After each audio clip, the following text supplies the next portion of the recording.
Good morning बच्चों। आज हम वर्कशीट 13 इक्वालिटी समानता पे आधारित है। यह आपकी राजनीतिक विज्ञान पोल साइंस की बुक से ली गई है और कक्षा 7 के लिए है। आइए चलिए देखते हैं आज की वर्कशीट में हमें क्या क्या पढ़ना है। आज की वर्कशीट में हमें समानता, सार्वभौमिक वयस्क मताधिकार और सामाजिक असमानता किसे कहते हैं और एक फिल्म का चित्र भी दिखाया गया है और हमें कुछ वर्ड मीनिंग्स को पढ़ना है और इसके बाद प्रश्न उत्तरों को सॉल्व करना है। आइए चलिए देखते हैं आज की वर्कशीट का सबसे पहला टॉपिक।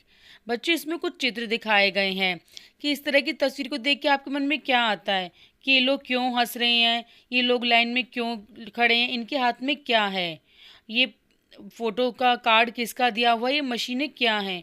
कभी आपने इन चीज़ों को देखा है या लोगों से इनके बारे में सुना होगा कि आज हम वोट डालने गए थे, लोगों के हाथों में निशान बना होता है ब्लू रंग का इंक से, तो उसी के बारे में है कि आइए चलिए देखते हैं ये क्या है। बच्चों, ये चित्र जो है वोट डालने का निशान है जिसमें लोग वोट के लिए लाइन में खड़े हुए हैं, तो उसके बारे में पढ़ना है। भारत जैसे लोकतांत्रिक डेमोक्रेटिक कंट्री में सभी वयस्कों को वोट देने का अधिकार है, चाहे उसका धर्म, जाति, शिक्षा स्तर कुछ भी हो, वो अमीर हो या गरीब हो। इसी को क्या कहते हैं हम? सार्वभौमिक वयस्क मताधिकार, यानी कि 18 वर्ष या उससे अधिक आयु जो किसी भी धर्म, जाति, लिंग, भाषा व गरीब अमीर हो सभी को वोट डालने का अधिकार होता है। उसे सार्वभौमिक वयस्क मताधिकार कहते हैं। सार्वभौमिक वयस्क मताधिकार किस पे आधारित है? समानता पे, यानी सब इक्वल हैं, कोई भी ऊंचा नीचा नहीं है। और ये घोषित करता है, डिक्लेयर करता है कि देश में कोई भी स्त्री या पुरुष, चाहे चाहे वो अमीर हो, गरीब हो, चाहे उसकी जाति कुछ भी हो, सभी को किसका अधिकार है? वोट डालने का अधिकार है। और ये समानता पे आधारित है। इसीलिए इसे हम यूनिवर्सल अडल्ट फ्रेंचाइजी यानी सार्वभौमिक वयस्क मताधिकार कहते हैं। आइए चलिए इसके बाद देखते हैं सामाजिक असमानता क्या है। इसमें इसमें यह बताया गया है कि लोग पढ़े लिखे हैं, लोग शहरों में भी रहते हैं, भारत जैसे लोकतांत्रिक देश में भी रहते हैं, सबको वोट डालने का अधिकार प्राप्त है, लेकिन फिर भी लोगों की भी समानता नहीं है। लोग तो हम ये कह सकते हैं कि राजनीतिक रूप से सभी समान है क्योंकि राजनीतिक अधिकार है हमारे पास वोट डालने का, लेकिन समाज की दृष्टि से देखा जाए तो लोग अभी भी असमानता में जकड़े हुए हैं। लोग एक दूसरे को जाति, धर्म, स्त्री पुरुष के आधार पे, अमीर गरीब के आधार पे भेदभाव करते हैं। सभी एक दूसरे के साथ भेदभाव करना क्या कहलाता है? असमानता।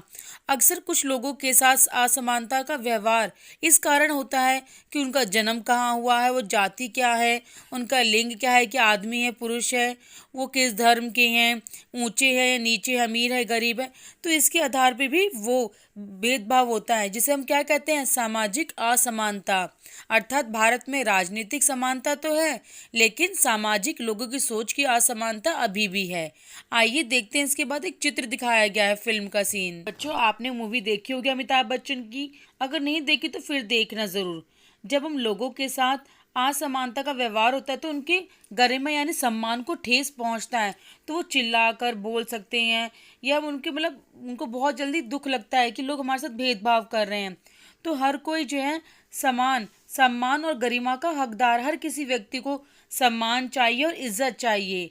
तो ये फिल्म का सीन जानते हो, 1975 में बनी दीवार फिल्म से है कि जूते पॉलिश करने वाला लड़का वो काम करके मेहनत कर रहा है, लेकिन जब उसको पैसे दिए जाते तो फेंक के दिए जाते, जिसको उठाने से वो मना कर देता है, तो यानी उसकी गरिमा को ठेस पहुंचती है।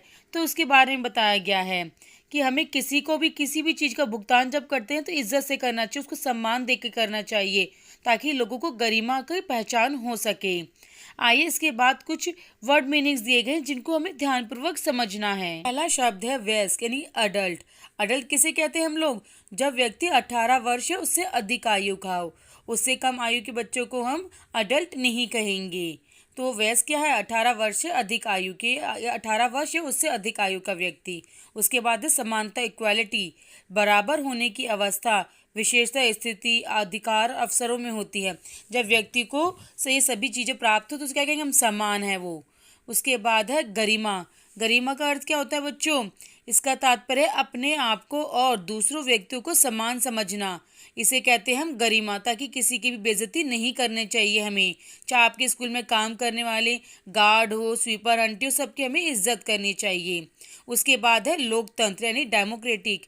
ये क्या होता है? जिसमें एक सरकार, जिसमें लोगों को, जो लोगों से बनी होती है, उनके द्वारा प्रत्यक्ष और अप्रत्यक्ष रूप से चुने गए प्रतिनिधित्व की एक प्रणाली के माध्यम से किया जाता है, जिसमें आमतौर पर लोग समय समय पर होने वाले चुनावों में भाग होकर अपना नेता स्वयं चुनते हैं, जिसे क्या कहते हैं हम? लोकतंत्र यानी लोगों द्वारा चुनी गई सरकार।